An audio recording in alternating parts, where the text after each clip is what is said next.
Magandang hapon sa inyo. Ako nga pala si Chris Ray, taga Las Piñas.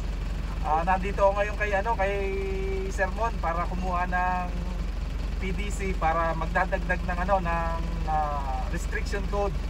Kaya sa mga gustong kumuha diyan ng magpadagdag ng restriction code, lumapit na kayo kay Sir Mon. Maraming laki ang maitulong niya sa inyo. Yan. Napakabait na tao.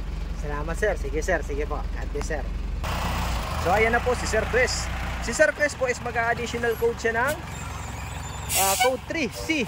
So sa code natin ngayon, dalawa na talaga yung code. Magkahiwalay na po yung mga para sa straight track at para sa bus.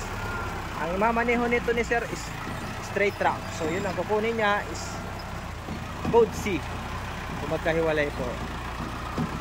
So yung mga gusto mag-additional code 3 po or code C or demand, dapat po mayroon tayong code 2 na 4 years na professional na license. Yun po kasi yung hahanapin ni requirements ngayon para makapag-add ng code 3. Dapat yung lisensya 4 na taon na professional. Okay. Yan. So Merry Christmas po pala sa ating mga followers dyan. And Happy New Year. Shout out kay Sir Noel.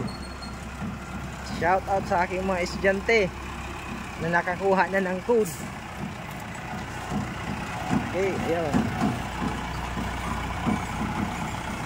So madami rin nag-i-inquire kung non-pro pwede bang mag code 3. Hindi po pwedeng mag code 3 pag non-pro. Magpapa-pro muna, tapos mag-aantay ng 4 years pag professional na. So parking na ang gagawin nito ni Sir.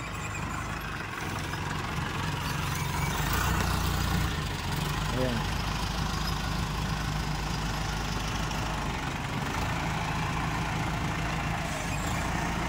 So more on parking ang gagawin natin.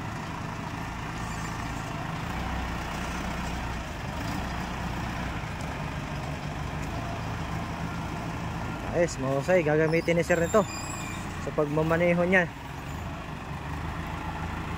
Iba na kasi yung restriction ng gross weight ng code 3 ngayon mga sir. Sa bagong code hanggang 3,500 na lang.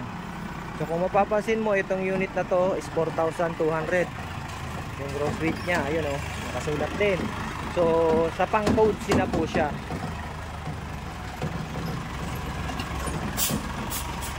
Okay, parallel parking sir. Pihit kaliwa.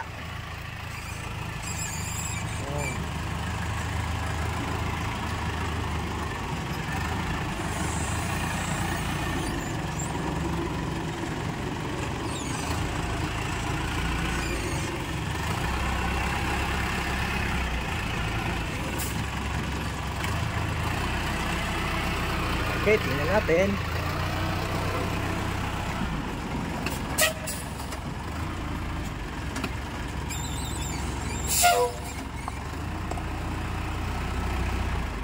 Ayan, tuwid.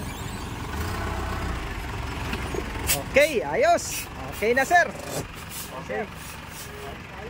Yan po, yung mga gusto mga additional code 3 at code 8, PM lang po. Maraming salamat po. God bless po sa inyo lahat.